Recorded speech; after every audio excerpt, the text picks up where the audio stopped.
la ponencia de radiación nuclear incidente de Chernobyl. Para esto se cuenta con la presencia del toxicólogo Christopher Inocente, quien es especialista en toxicología y evaluación de riesgos ambientales y es miembro de la Asociación Profesional de Toxicólogos del Perú. Asimismo, al finalizar, si tuvieran alguna pregunta durante la exposición, me la mandan a mí por el chat y yo se las leeré al ponente o durante la exposición si el ponente lo requiere. Sin más que añadir, le doy pase para que inicie su ponencia, toxicólogo.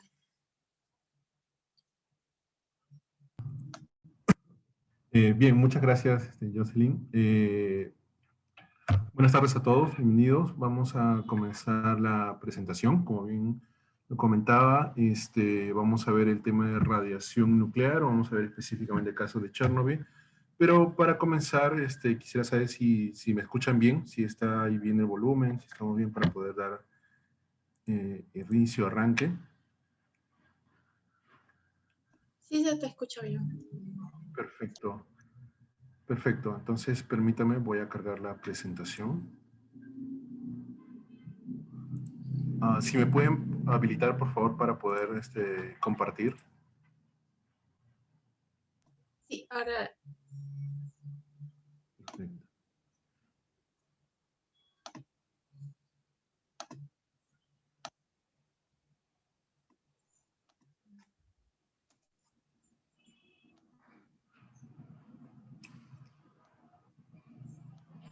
¿Está? Perfecto.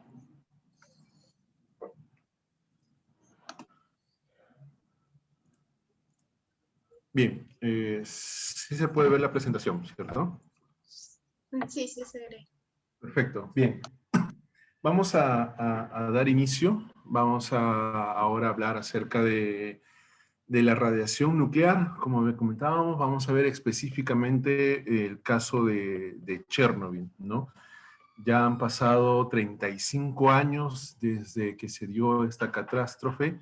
Vamos a comenzar primero con una introducción acerca de la energía nuclear, de los reactores nucleares, cómo se genera esta radiación, cuáles pueden ser los efectos en la salud, y luego vamos a ir de lleno a ver qué es lo que pasó en Chernobyl, los efectos que se han visto en ese momento, ahora, en las investigaciones que se han dado en torno a esta catástrofe.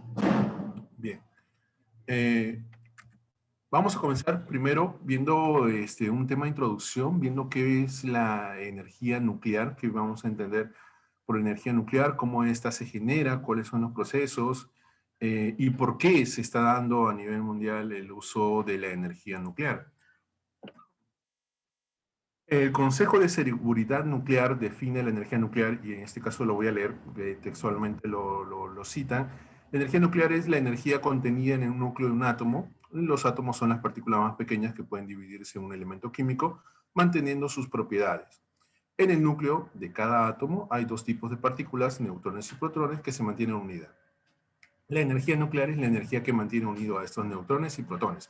Entonces, la energía nuclear es esta energía que está dentro del átomo, que es incluso lo suficientemente fuerte para repeler o lo que son las fuerzas electromagnéticas que van a buscar repeler los neutrones. Como sabemos, los protones, perdón. Como sabemos, los protones tienen cargas positivas, estos protones y cargas similares siempre van a buscar repelerse, pero la energía nuclear es lo que lo mantiene unidos. Entonces, ¿qué es lo que hace una central de energía nuclear? Una central de energía nuclear lo que va a hacer es aprovechar justamente esta energía contenida dentro de los átomos para generar energía. En el mundo existen muchos países que tienen este tipo de tecnología para generar energía eléctrica.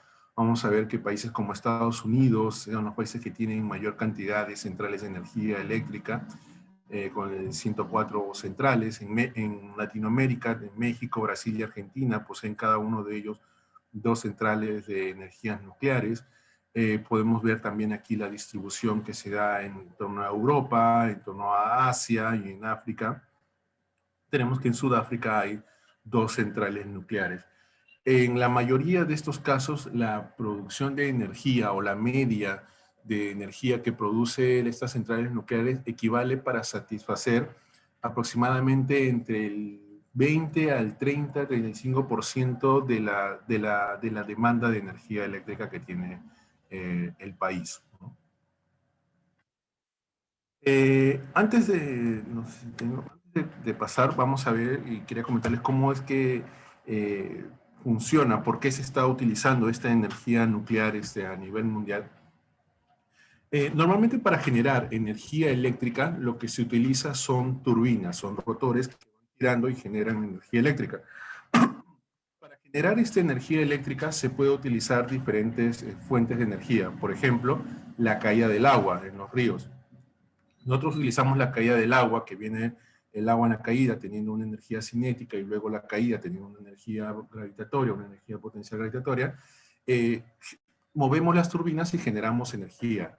En este caso, como usamos agua, es una hidroeléctrica la que genera energía. Podemos utilizar también el poder del aire, corriente, para poder mover esas turbinas, y estaríamos hablando de la energía eólica. O podemos utilizar vapor de agua, que es lo que comúnmente se utiliza. Ahora, para este vapor de agua, para generar este vapor de agua, que va a ser el que gire las turbinas, se requiere de agua y calentar y hervir esta agua para convertirla en vapor. Y para hacer esto se requiere de una fuente de energía.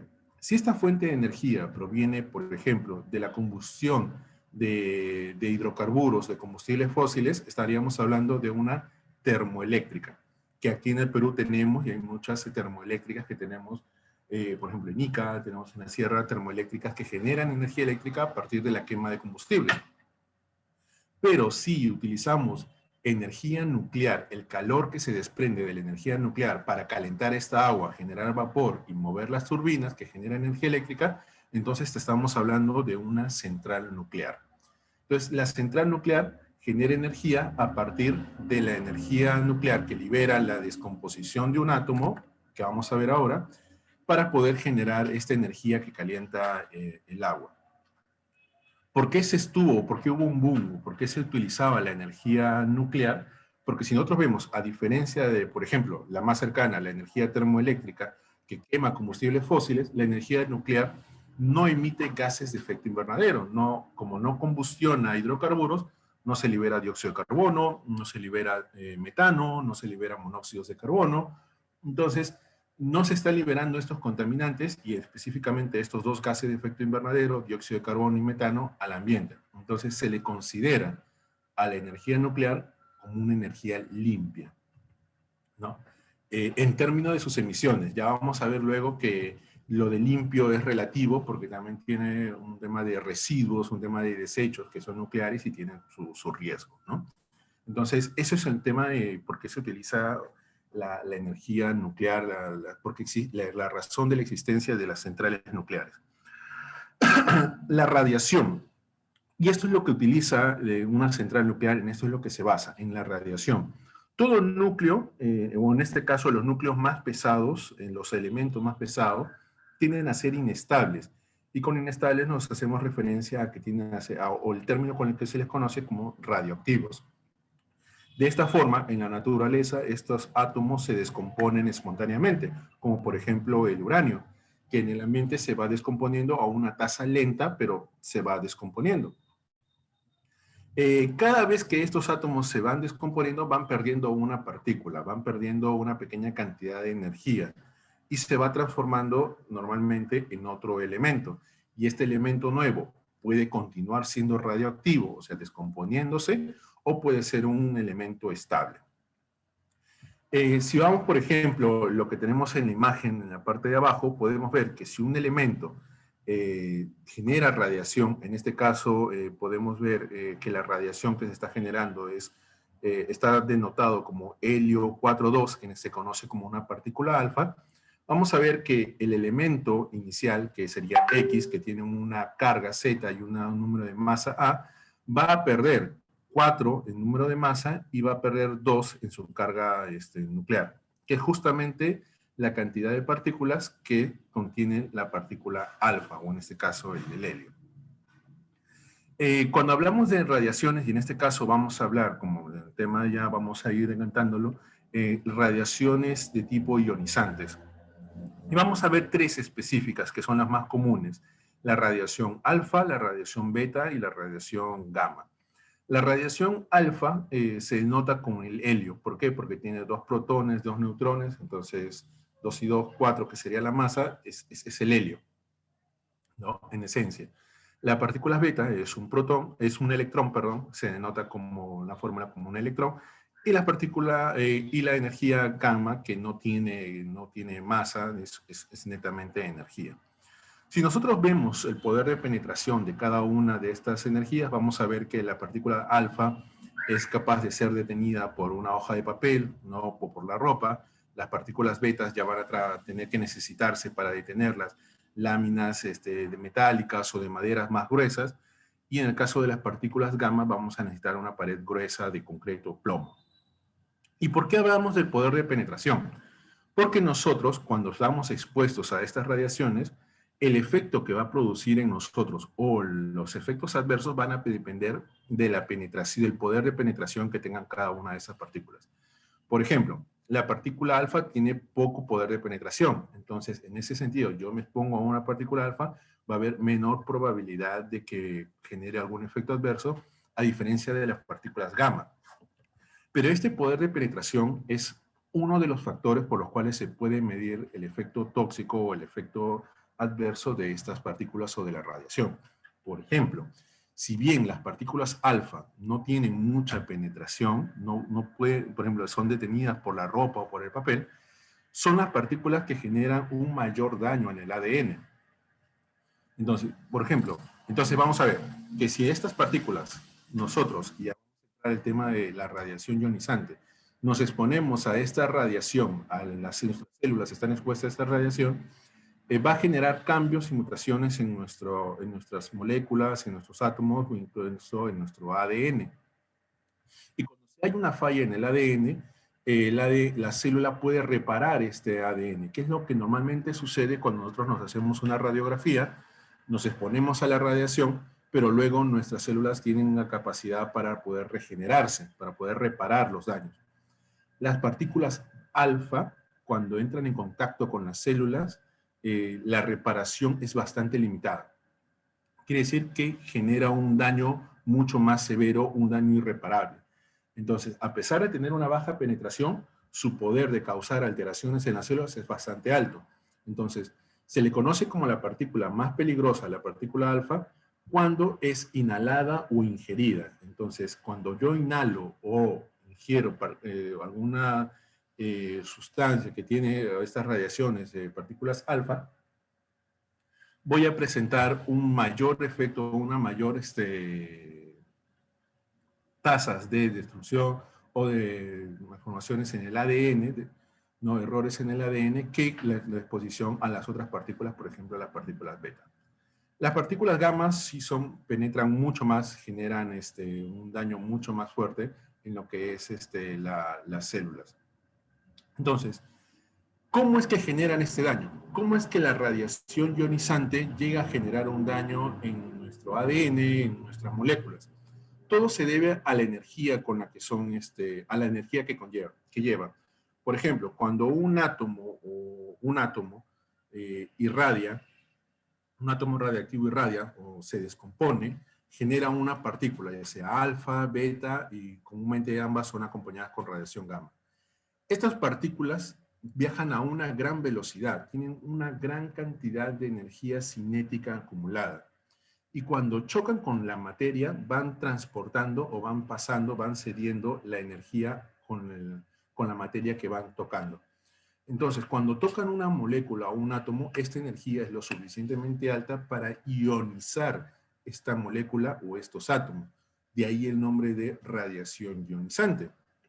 Entonces, una vez que esta partícula con alta energía cinética, porque ha sido expulsada con alta velocidad, impacta con alguna molécula o con el ADN, esta transferencia de energía hace que automáticamente estas moléculas se ionicen.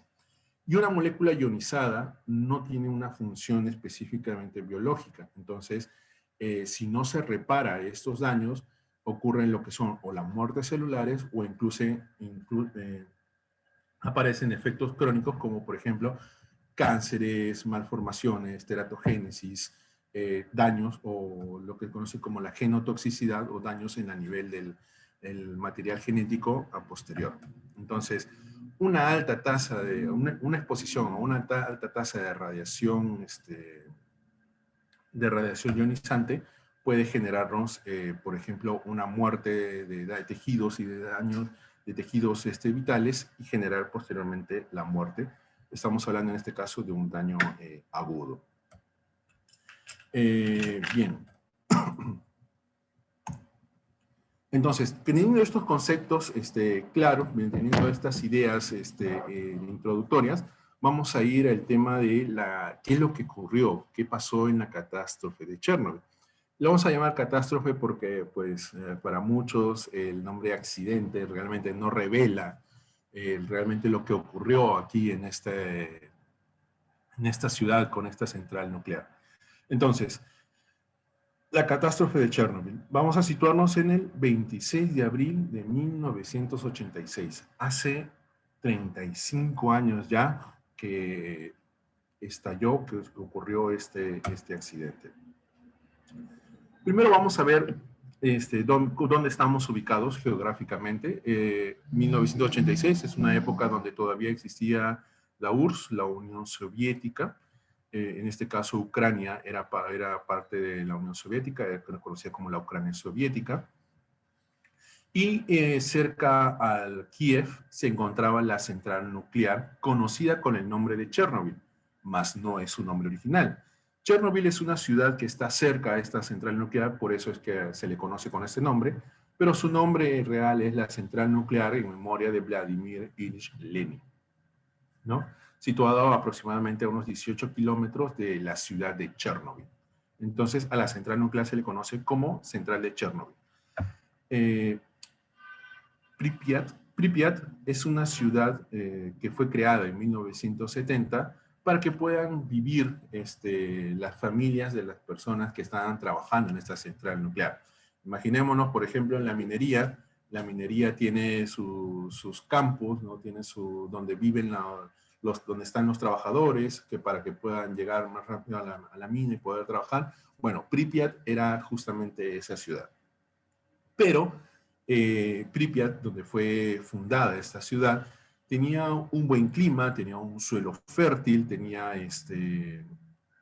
una posición geográfica estratégica, y todo eso llevó a que pasara de ser una ciudad netamente para los trabajadores, las familias trabajadoras de la ciudad, y tuvo un desarrollo poblacional, un desarrollo económico que llevó a que al momento del accidente se tuviera una cifra aproximada de 50.000 personas como habitantes, como población dentro de la ciudad de Pripyat. Vamos a ver entonces a Chernobyl. Chernobyl tiene un reactor nuclear, en este caso un reactor nuclear de tipo RBMK, que significa reactor de gran potencia tipo canal. Vamos a ver que primero los componentes de este reactor. Todo reactor nuclear tiene un combustible, se le conoce con el nombre de combustible, en este caso es el uranio. El uranio que utilizaban eran varillas de uranio pobremente enriquecido, o sea, el uranio 239, pero que está enriquecido con uranio 235, que es justamente el uranio más radioactivo que va a generar estos neutrones. Estas varillas estaban dentro de un núcleo, de un reactor. Alrededor de estas varillas lo que se hace es circular. Por ejemplo, podemos ver aquí las varillas de color amarillo, un amarillo pálido. Alrededor lo que vemos en celeste son canales de agua. Estos canales de agua primero sirven como refrigerante para las varillas, ya que la fisión nuclear en este caso genera bastante energía. Y además, cuando el agua se calienta, se genera vapor, y ese es el vapor que se utiliza para mover las turbinas que luego generan energía eléctrica. Para que pueda darse la fisión nuclear se requiere de una partícula, en este caso un neutrón. Los neutrones son los que van a iniciar la cadena de fisión para que se pueda generar esta energía. Alrededor de estas varillas y de esta agua que está como refrigerante se tiene toda una estructura que contiene a las varillas de uranio y que funciona como moderador. quiere decir que va a controlar el flujo de neutrones para que se mantenga constante la radioactividad. Este material, que lo podemos ver en el fondo de color gris, es de grafito, que va a ser un tema importante. Este grafito, como está sujeto a altas temperaturas, el grafito se va a calentar enormemente. Y cuando el grafito entra en contacto a esta temperatura, se entra en contacto con el oxígeno, entra en combustión y se derrite. Entonces, para evitar que este grafito entre en contacto con el oxígeno, lo que se hace es se coloca una estructura, dentro de una estructura mucho más grande, se quita todo el oxígeno, todo el aire y se llena con un gas inerte. Y se coloca dentro de una cubierta gruesa de acero para evitar que entre por alguna razón un contacto con el oxígeno. Estas varillas que tenemos aquí, que son las varillas de control de color plomo, son varillas de plomo que se utilizan para regular la radioactividad. El boro lo que hace es absorber los neutrones. Entonces, cuando las varillas se incrustan dentro del núcleo, absorben los neutrones y se reduce la radioactividad. Cuando las varillas salen del núcleo, lo que ocurre es que los neutrones ya no son absorbidos, chocan con el uranio y se aumenta la radioactividad. Lo que podemos ver a un lado es una fotografía de cómo sería el reactor nuclear tipo RBMK, como el que se tenía en Chernobyl, y podemos ver cada uno de estas cajitas que modulan y regulan cada uno de los componentes del núcleo y los diferentes gases y otros componentes requeridos para el funcionamiento de la central nuclear. El accidente de Chernobyl. Ahora vamos a llegar al punto de qué fue lo que ocurrió, cómo ocurrió. El accidente de Chernobyl está categorizado como un accidente propiamente por error humano, ¿sí? Se debe principalmente a dos razones. Uno, tenemos un reactor nuclear obsoleto. Los reactores nucleares utilizados en Chernobyl, los reactores nucleares RBMK, son utilizados o eran utilizados para poder obtener plutonio enriquecido, o sea, para generar armas, bombas atómicas, no para generar energía. Estos reactores fueron adaptados rápidamente para poder generar energía porque pues le costaba menos a la Unión Soviética. Entonces tiene un reactor obsoleto y que no se utiliza para generar ese tipo de energía. Y lo otro fue el error humano. Como sabemos, previo al accidente se estaba realizando un ensayo de seguridad. En este ensayo de seguridad, los ingenieros de la planta, de la central, redujeron la potencia del reactor, o sea, introdujeron las varillas de boro para que éstas puedan disminuir la potencia y realizar una prueba, un ensayo de seguridad. Pero resulta que las otras empresas, las centrales que estaban alrededor, no querían una reducción de energía porque estaban como que en una hora punta, ¿no? Requerían mucha más energía, mucho más trabajo. Entonces, se dejó trabajar este reactor a una baja potencia. Pero al mismo tiempo que se dejó trabajar a una baja potencia, se redujo esto que vemos acá, la cantidad de agua de refrigeración. Entonces, 10 horas después, cuando intentaron reanudar los trabajos y pues, realizar el ensayo, retiraron introdujeron más varillas de boro para reducir más la radioactividad y en ese momento no se habían dado cuenta de que el reactor estaba teniendo dificultades o problemas debido a al prolongado tiempo que había estado en para. ¿Qué ocurrió? La potencia del reactor, la radioactividad comenzó a descender. Entonces, como comenzó a descender por desesperación, lo que quisieron fue encender el motor para evitar que se les apague y entonces retiraron las varillas de boro. Al momento de retirar las varillas de boro, no se habían dado cuenta que el refrigerante ya no estaba circulando por el núcleo y la radioactividad aumentó a escalas que ya no habían visto. Para poder detenerlo, lo que hicieron fue apretar el botón de seguridad y introducir nuevamente las varillas de boro. Pero poca agua que estaba circulando se había convertido en vapor e impidió que las varillas se puedan continuar introduciendo. Entonces las varillas quedaron a la mitad, la radioactividad comenzó a aumentar, el vapor que se había generado en el agua comenzó a aumentar la presión, ¿y qué es lo que se obtuvo? Se obtuvo una explosión. ¿Qué fue lo que resultó de esta explosión? La tapa de acero, esta cobertura que tenía el reactor que habíamos visto al principio, se abrió, reventó, la tapa de acero voló y expuso la cubierta de grafito que tiene el reactor. Entonces, habíamos dicho que este grafito, si entra en contacto con el oxígeno, se derretía. Y en este caso, como había una gran presión dentro, entró en contacto con el oxígeno, en lugar de derretirse, lo que hizo fue estallar. Y así se tuvo la explosión de Chernobyl. Lo que podemos ver aquí en la imagen es un fotograma obtenido de la miniserie de HBO de Chernobyl, donde, pues, gracias a ello tenemos imágenes interesantes de cómo se veía o cómo se pudo haber visto la radiación, ya que lamentablemente no tenemos evidencias fotográficas o material de videos de ese momento. Entonces, cuando se dio la explosión, el núcleo, o sea, el combustible, las varillas de uranio quedaron expuestas y la radiación comenzó a filtrar. Lo primero que se vio, y este caso en este puente donde podemos ver las personas, son estos colores en el cielo que se deben a la ionización del aire. ¿Qué es lo que se liberó al ambiente?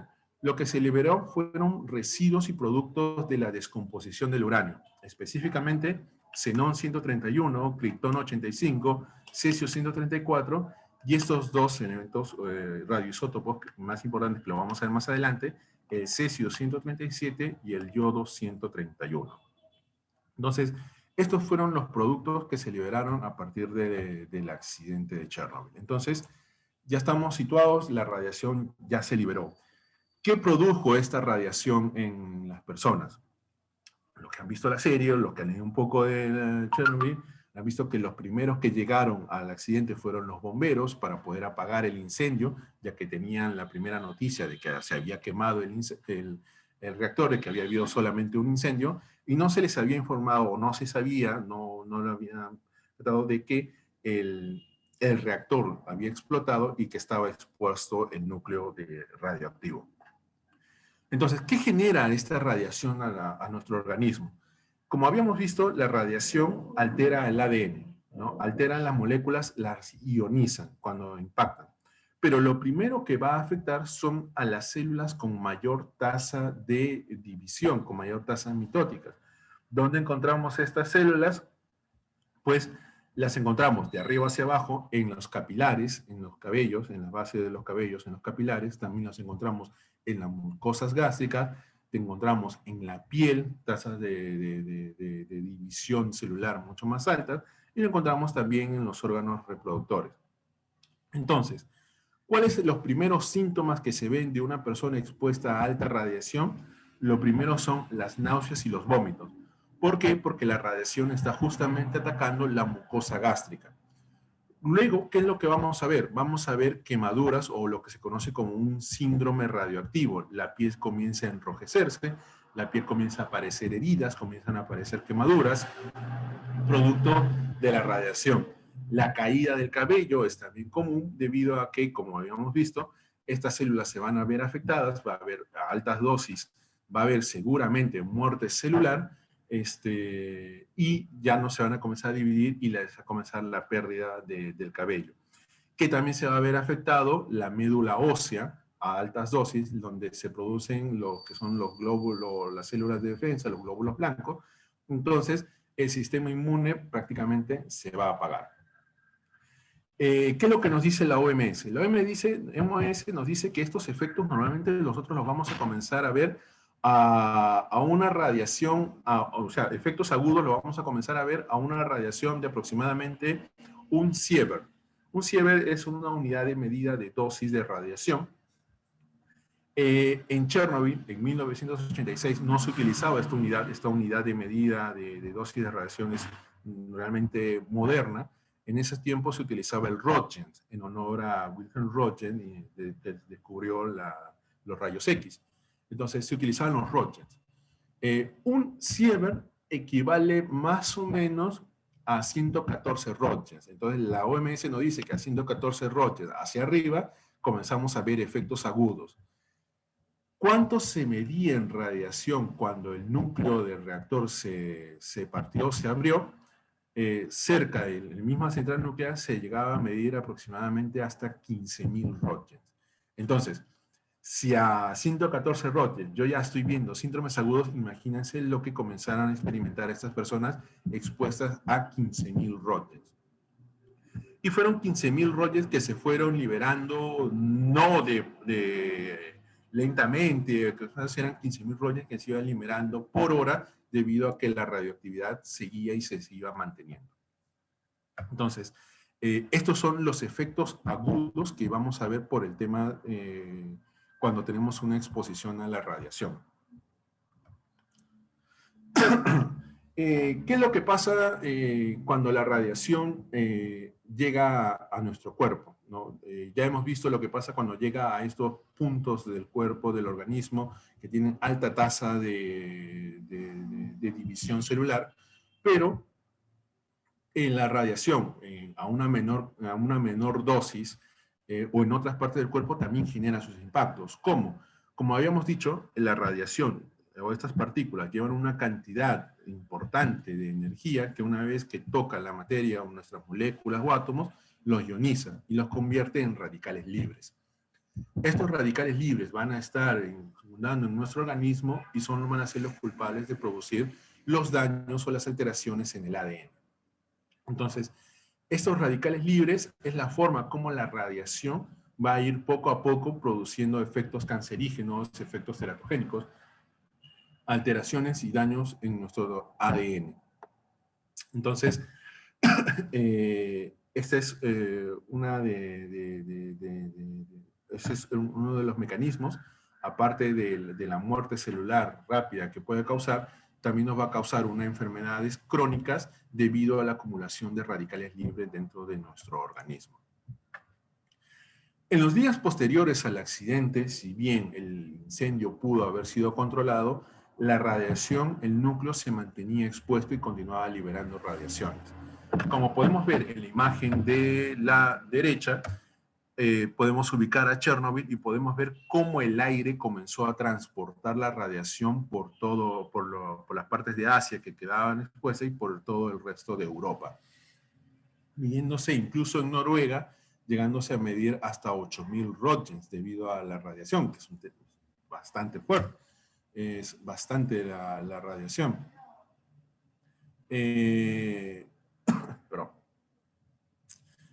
Bueno, entonces la radiación se movía por el viento y llegó a medirse en diferentes zonas de Europa, en diferentes zonas de Asia. Este es un mapa que se tuvo a los días nada más del accidente, pero se sabe que la radiación incluso llegó a partes de Asia porque se fue expandiendo, siendo las partes más afectadas, pues efectivamente Ucrania y lo que es Alemania. Acá podemos ver otras imágenes, algunos nuevamente fotogramas de la serie en Chernobyl, como que nos ayudan a ver las quemaduras que justamente les estaba comentando que se dan por exposición a altas dosis de radiación. En este caso, la piel genera, la radiación genera la muerte celular en estas células de alta división con la piel y genera estas escaras, estas heridas, estas quemaduras que podemos ver aquí. Aparte, el sistema inmunológico también se ve duramente afectado, incluso desaparece debido a las mutaciones o el daño que se produce en la médula ósea. Como podemos ver, tampoco hay presencia de cabello. ¿Por qué? Porque es otro tejido con alta tasa de división, entonces se pierde la tasa de cabello. A esta exposición, pues las personas comienzan a tener muertes celulares en todo su cuerpo, como por ejemplo las que tuvo este bombero. Sus arterias se comienzan a colapsar y se da lo que es la posterior muerte. Estas personas que estuvieron expuestos, los equipos que estuvieron expuestos, su ropa, también se vuelven radiactivas. La radiación se acumula dentro del organismo o se adhiere a la materia y esta radiación pasa o es posible no contagiarla, sino irradiar a otras personas, como lo que pasó con esta mujer, que pues en la serie se retrata bien su historia, que existió en la vida real, que perdió a su bebé debido a que entró en contacto con su esposo y la expuso a la radiación que estaba todavía remanente en su cuerpo y pues el bebé absorbió la radiación y lo terminó perdiendo. Consecuencias ambientales. La radiación, como hemos visto, se va a acumular o se va a depositar en el suelo, en el agua, pero una vez que llega a estas matrices, ¿qué es lo que va a generar? Va a generar la ionización de moléculas de agua y va a generar radicales libres. Cuando una persona bebe de esta agua, se expone a esta agua, absorbe estos radicales libres y poco a poco se va enfermando crónicamente, llegando a producir más adelante alteraciones del ADN y los cánceres. Al nivel de radiación que se tuvo en Chernobyl, las nubes absorbieron radiación, el agua absorbió radiación, el suelo absorbió radiación, que incluso hasta la lluvia era radioactiva. La leche que se tenía en la ciudad de Pripyat o que se podía recolectar, también tenía altas tasas de radiación debido a que estos animales la habían absorbido y la leche que se obtenía a partir de ellos también lo contenía. Si el suelo absorbe la radiación, esta radiación también se va a transportar a los frutos, a los cultivos, y las personas que ingieran esta radiación van a verse afectadas por la radioactividad. Cuando cuando el núcleo, en el caso del reactor de Chernobyl, explotó, tuvo el grafito, se derritió. Y cuando se derritió, comenzó a filtrarse en las capas bajas del suelo y hubo el riesgo de que esta radiación entrara en contacto con el agua subterránea. ¿Qué pasaba o qué hubiera pasado si es que esta radiación hubiera entrado en contacto con el agua subterránea? El agua subterránea es una matriz que es muy difícil de remediar, debido a que está en el subsuelo, a que pertenece a una capa saturada de ese suelo que está a una gran profundidad y que tiene un flujo bastante lento. Entonces, si se contamina esta agua subterránea poco a poco hubiera llevado la radioactividad hacia otras matrices, hacia los ríos, y hubiera contaminado ríos, y contaminando ríos hubiera contaminado extensas áreas de cultivo, incluso los ríos pueden llevarlo hasta sus desembocaduras y contaminar grandes porciones de agua, animales, de cultivo. En consecuencia, gran porción, en este caso, de Europa y Asia, hubieran quedado inhabilitadas, inutilizadas de producción de alimentos debido a la contaminación por la radiactividad. Entonces, ¿qué es lo que se hizo? Bueno, se construyó una estructura de enfriamiento por debajo de la central nuclear para evitar que este derretimiento llegara hasta el agua subterránea y se pudiera contaminar. Entonces, los impactos ambientales que se dan en Chernobyl aún son observables. Entonces, algunos de ustedes me preguntarán, Christopher, pero yo he visto imágenes de Chernobyl ahora y pues hay árboles, hay vida todavía en Chernobyl, como dijeron que no iba a haber. Lo que se vio cuando se inició, después del accidente, ambientalmente hablando, lo que se vio fue crecimiento de plantas, pero cuyas cortezas eran de color bastante rojizos. Y se vieron que estas plantas estaban creciendo con altas dosis de radioactividad dentro de ellas y que generaban mutaciones dentro de sus células. Entonces cambiaba la constitución física de las plantas y también generaban radiaciones, o sea, fuentes de radiaciones para el entorno. Efectos crónicos de la radiación.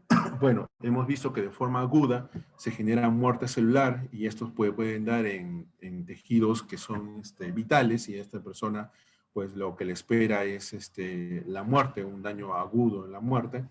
Pero también vamos a tener efectos crónicos. Entonces, en este caso, al absorber dosis de radiación, lo que se va a dar es la alteración en el ADN. Esta alteración puede o no ser reparada. Si es reparada, la célula pues regresa a las funciones normales, pero si no, estas células con genes alterados se van a multiplicar y van a generar lo que son efectos genotóxicos. El más común, los cánceres. También tenemos efectos de tipo que se pueden ver en las generaciones, los efectos teratogénicos, que son las malformaciones que se dan en los fetos y nacen con malformaciones. algo que se vio con alta tasa en todas las poblaciones que fueron evacuadas del área colindante al reactor nuclear, incluso de áreas más alejadas, se vio que las personas tenían una alta tasa de heredar o de tener hijos con malformaciones o teratogénesis. Entonces, estas son las enfermedades más comunes. De hecho, la mayor cantidad de muertes asociadas al accidente de Chernobyl se debieron justamente a los problemas de cáncer, ¿no? Entonces, vemos que las partículas ionizantes van a ionizar o excitar lo que son las moléculas, nuestras enzimas van a generar estos cambios químicos, los cuales se asocian a cambios biológicos, en esencia daños en el ADN, y se generan los efectos que podemos ver, ¿no? La muerte celular, la generación de mutaciones o la transformación de estas células a células malignas, lo que termina con efectos como el cáncer, efectos genéticos o los teratogénicos, y los efectos de muerte celular, ¿no? Alteraciones en el desarrollo o muerte incluso de las personas. Entonces, estos son los efectos de la radiación y los efectos que se vieron en Chernobyl. Entonces, me preguntarán, ¿qué podemos hacer si es que estamos expuestos a la radiación? ¿Hay algún medicamento? ¿Hay algún antídoto? Pues en esencia no hay un tratamiento específico para poder reducir estos efectos. Lo que hay es un tratamiento que te va a ayudar con antioxidantes, reducción para poder minimizar los impactos, pero si has estado expuesto a altas dosis de radiación, lo probable es que llegues a producir a uno de estos efectos. Y algunos de ustedes nuevamente me preguntarán, ¿pero qué? Yo he visto que, por ejemplo, en la serie o he visto casos en los que hay radiación que las personas son tratadas con yodo. ¿Por qué se le da yodo a las personas? Y esa es una pregunta bastante buena. ¿Por qué se usa el yodo? En este caso, como hemos visto, y acá vamos a ver a recordar, cuando hubo la explosión del reactor, se liberaron diferentes radioisótopos. Uno de estos radioisótopos, o dos de estos, fueron el yodo 131 y el cesio 137. El yodo 131 en nuestro organismo actúa pues como el yodo. Y el cesio 137 tiene una acción similar al potasio. Entonces, cuando ambos ingresan al organismo, estos radioisótopos van a ser rápidamente captados por la tiroides, y una vez en la tiroides, estos radioisótopos van a liberar la energía de su descomposición y van a provocar las mutaciones y alteraciones en el ADN, lo que conlleva a la producción de cáncer de tiroides. La tiroides, que es una glándula importante para nuestro organismo, y que con la producción de cáncer se reduce enormemente la esperanza de vida de las personas. Entonces, ¿qué hacemos para evitar este cáncer de tiroides? Lo que usamos y se le da a las personas es yodo estable. El yodo estable en el organismo va a hacer que se sature, la idea es saturar el organismo con este yodo estable, de forma que se evite que la tiroides logre captar yodo 131 o este radioisótopo de yodo. Y de esta forma, prevenir el cáncer de tiroides, que de hecho es algo común que deberíamos prestarle más atención, haciendo un paréntesis. Cuando nosotros, por ejemplo, vamos a tomarnos una radiografía o estamos presencia de una radiografía, normalmente nos dan para cubrirnos una capa o un traje, un chaleco que contiene plomo. Pero lo que normalmente no pedimos es una banda que se coloca justamente en el cuello, también contiene una capa de plomo que nos ayuda a proteger la tiroides. ¿Por qué? Porque la tiroides también va a absorber esta radiación y lo que debemos prevenir es justamente el cáncer de tiroides. Entonces, lo que podemos ver aquí abajo, en esta tabla, extraída de la investigación de Safran en el 2002, vamos a ver diferentes sedimentos radioactivos, el yodo 131 en este caso, que tiene una ruta biológica bastante similar al yodo estable, al yodo que se requiere para el trabajo de la tiroides y la síntesis de las hormonas tiroideas. Se acumulan, como podemos ver aquí, en la glándula tiroides, y su enfermedad asociada es precisamente el cáncer de tiroides. El cesio 137 tiene una ruta biológica similar a la del potasio. tiene una acumulación generalizada en el organismo y está asociada normalmente a lo que son cáncer de tiroides, patologías gastrointestinales, patologías hepáticas, hematológicas y renales. Adicional, vamos a ver dos radioisótopos que serían el estroncio 90 y el plutonio. El primero tiene una ruta biológica similar a la del calcio y el plutonio similar a la del hierro. El estroncio se acumula en los huesos y está asociada justamente a cánceres de hueso y neoplasias hematológicas. Y el plutonio, que es similar al hierro, se acumula en los eritrocitos, la médula ósea, el músculo, o sea, justamente donde se requiere el hierro, y está asociada a enfermedades como leucemias y linfomas.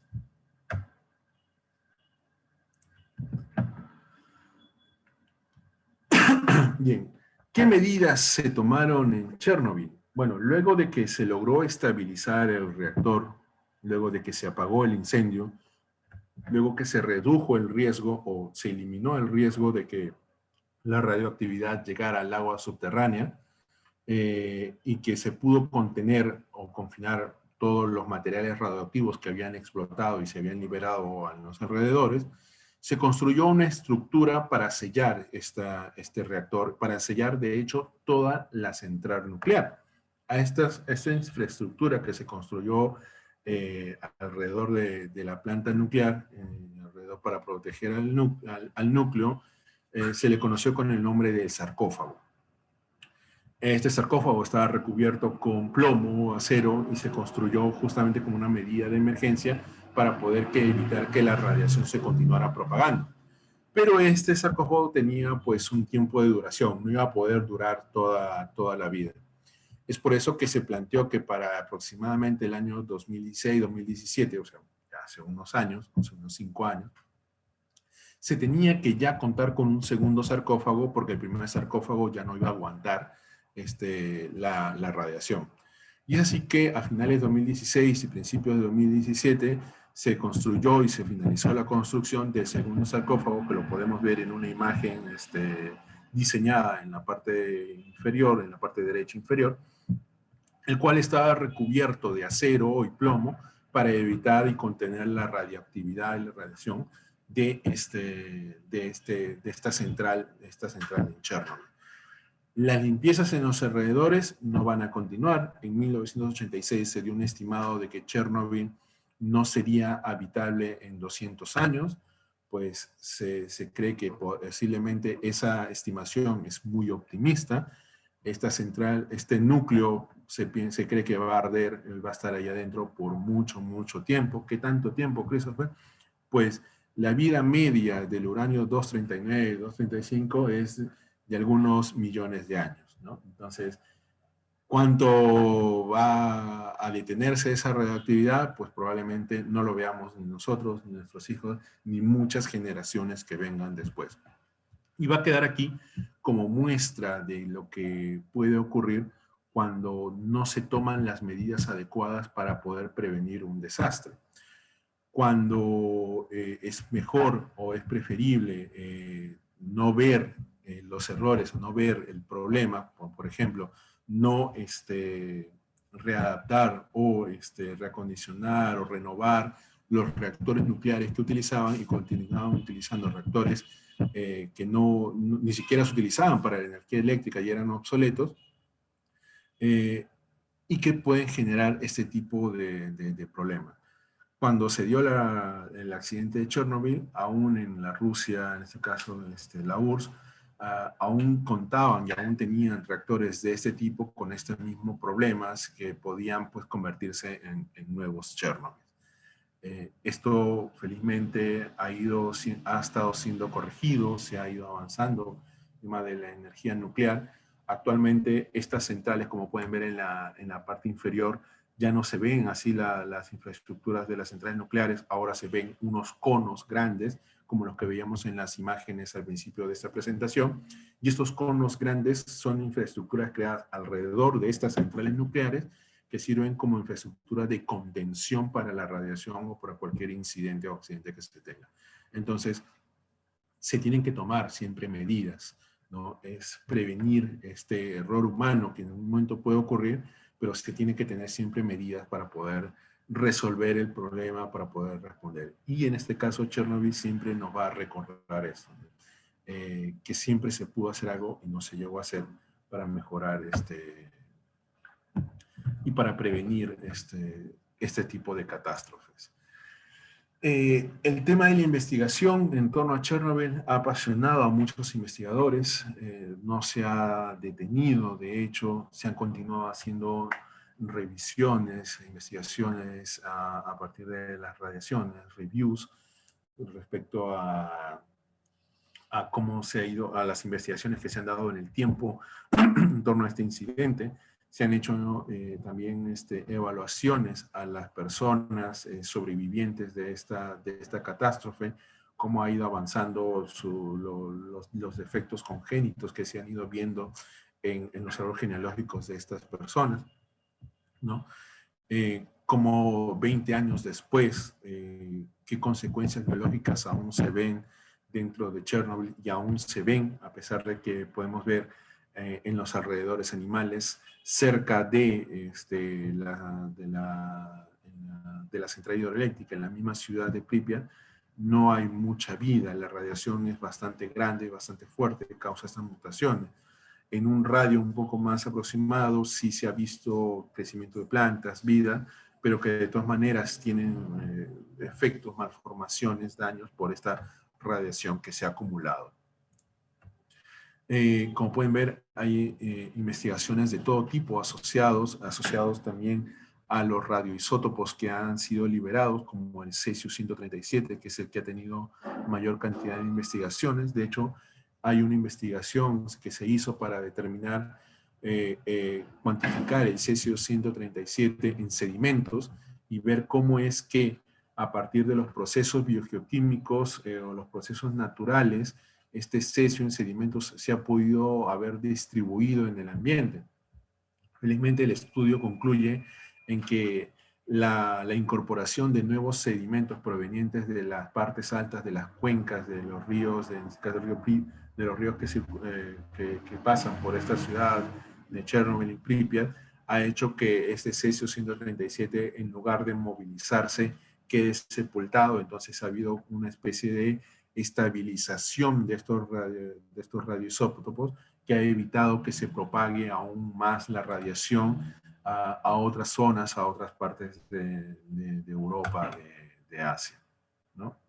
Entonces, esto ha sido un poco de lo que ha sido el accidente de Chernobyl, un poco de lo que es la radiación, de cómo impacta esta radiación en nuestro organismo, estos efectos que se ven a ver no solo al momento, a los días, estos efectos agudos, sino efectos crónicos, congénitos que se ven o que incluso se están estudiando hasta la fecha, 35 años después del accidente, ¿no? Entonces, no sé si tienen alguna pregunta, alguna consulta referente al tema que hemos estado revisando para poder ir conversando respecto a ello. Sí, hay preguntas. A ver, tenemos leyendo. ¿A qué se debe la diferencia en el poder de penetración entre partículas alfa, beta y rayos gamma? Ok, la primera diferencia que vamos a ver respecto a las partículas gamma es que estas no son corpusculares, ¿ya? O sea que son energía pura, energía de radiación que va a penetrar grandes, por ejemplo, el papel, la madera, el acero, y que esta radiación es detenida por los átomos de plomo debido a que la estructura del plomo y cómo están distribuidos sus electrones va a ayudar a contener esta radiación. Es como, por ejemplo, pensamos en una red o en una coladera, ¿no? Entonces, nosotros vamos a ver los poros y los agujeros que van dejando los átomos, cómo están distribuidos. Mientras más poros tengamos, mayor va a ser la penetración. Y en el caso de los rayos gamma, van a tender a penetrar muchos más y son contenidos justamente por estas mezclas de concreto y plomo que en su estructura tienen poros mucho más pequeños y que limitan el paso de la radiación. Las partículas alfa son partículas mucho más grandes, estamos hablando ya prácticamente de un átomo, el átomo de helio, que va a tener mucha mayor probabilidad de impactar con los átomos de la materia que toca. Es por eso que el papel, por ejemplo, o la ropa es capaz de detener a las partículas alfa. Las partículas beta, que son electrones, son mucho más pequeños y llevan que las partículas alfa, y van a tener un mayor poder de penetración porque justamente se van a colar entre estos espacios que van dejando, que se tienen entre los átomos de la materia. Entonces, esa es la principal a lo que se debe el poder de penetración de cada una de estas radiaciones. La otra pregunta es, ¿por qué las partículas alfa son más peligrosas que las partículas beta y rayos gamma si estas tienen mayor poder de penetración? Ok, efectivamente, las partículas gamma, las partículas beta tienen mucho mayor poder de penetración. Lo que quiere decir es que si una persona se expone a partículas gamma, va a tener estos efectos adversos solamente por la exposición, pero lo mismo no pasa con las partículas alfa. Entonces, ¿qué es lo que sucede? Si vamos a hablar primero a un nivel de una dosis ya no tan alta como la que se tuvo en Chernobyl, sino vamos a hablar de una dosis un poco más baja, como por ejemplo una radiografía o un evento de una exposición más corta o una menor dosis. Estas radiaciones que se producen por las radiaciones gamma, si bien tienen un poder de penetración bastante amplio, su energía la liberan en un campo mucho más amplio. Entonces, cuando llegan a la célula y liberan su energía, las cantidades de moléculas y de partículas que son dañadas son al azar, son distribuidas al azar, y la célula tiene una mayor posibilidad de realizar una reparación en el ADN. Pero ¿qué pasa con las partículas alfa? Las partículas alfa, una vez llegan hacia la materia o hacia la célula, liberan su energía en un campo bastante pequeño, bastante limitado. Su campo de liberación de energía es bastante reducido. Entonces, las partículas, las moléculas que están dentro de ese campo quedan totalmente ionizadas y las células ya no tienen posibilidades de repararlo. Entonces, por eso, cuando una persona inhala o ingiere partículas alfa, tiene mayores probabilidades de generar un problema de cáncer que las partículas gamma, y hablamos a dosis equivalentes, ¿no? No estamos hablando de que las partículas gamma no sean peligrosas, porque pues sí lo son, y a dosis más altas lo son. Las partículas beta, alfa, que tienen una mayor penetración, pues puedo exponerme a ellas con más seguridad, pero cuando estas ya están en los alimentos, cuando estas ya están en el aire que estamos respirando e ingresan dentro de nuestro organismo, ahí es donde generan un mayor problema. Justamente por lo que les digo, la liberación de la energía. ¿Cómo es que se da esta liberación de la energía? Y en el caso de las partículas alfa, su liberación de la energía, el campo en el que liberan la energía, estas partículas alfa, es mucho más pequeña y es mucho más energética. Entonces, todas las moléculas que están a su alrededor se ionizan y ya no pueden ser reparadas. En cambio, la partícula alfa es un campo mucho más amplio, se distribuye la energía, se ionizan moléculas al azar y le da la oportunidad a la célula de hacer y realizar estas reparaciones. Obviamente, a dosis muy altas, esto ya no aplica y los efectos adversos ya se van a poder ver, se van a visualizar. Bien, otra pregunta es, ¿por qué los radicales libres son peligrosos para el cuerpo? ¿En condiciones normales nuestro cuerpo las genera? Bien, en condiciones normales nuestro cuerpo la genera, siempre se están generando radicales libres. De hecho, con el hecho de respirar estamos realizando oxidación, en el hecho de comer estamos generando cierta cantidad de radicales libres, pero nuestro cuerpo los compensan con una alta cantidad o con una cantidad similar de antioxidantes o de enzimas que se encargan de, por un lado, reparar los daños y por el otro lado, atacar estos radicales libres. Estos radicales libres, como habíamos visto, contienen y se quedan con la energía que viene de la radiación ionizante, y una vez que se han ionizado, tienen esta energía y la van transportando la energía y van ionizando cada vez mayor cantidad de moléculas. Un radical libre, normalmente cuando llega con el ADN, le va a quitar, bueno, dependiendo del tipo de radical libre, electrones, o se va a unir a los núcleos de carbono y va a generar alteraciones en el ADN. Entonces, Eso es lo que se busca prevenir, las alteraciones en el ADN. Naturalmente nuestro cuerpo lo produce, tenemos, como te digo, al momento de ingerir los alimentos, de comer, estamos generando algunas cantidades de radicales libres. Hay exposiciones ocupacionales que nos van a que nos van a llevar a generar mayor cantidad de radicales libres, exponernos a la radiación ultravioleta sobre tiempo, en sobremanera, también ayuda a generar mayor cantidad de radicales libres, que genera un desbalance, supera el poder de respuesta de nuestro organismo, genera este desbalance e inclina la balanza para que sucedan mayor cantidad de alteraciones genéticas, y si se llega a una capacidad de alteraciones genéticas que nuestro organismo ya no resiste, se produce lo que es un efecto, un cáncer o una alteración, una genotoxicidad de este tipo. ¿Sí? Otra pregunta es, ¿qué tipo de radiación es más peligrosa, la ionizante o no ionizante? Lo comento porque las no ionizantes atacan al ADN formado por dímeros de timina.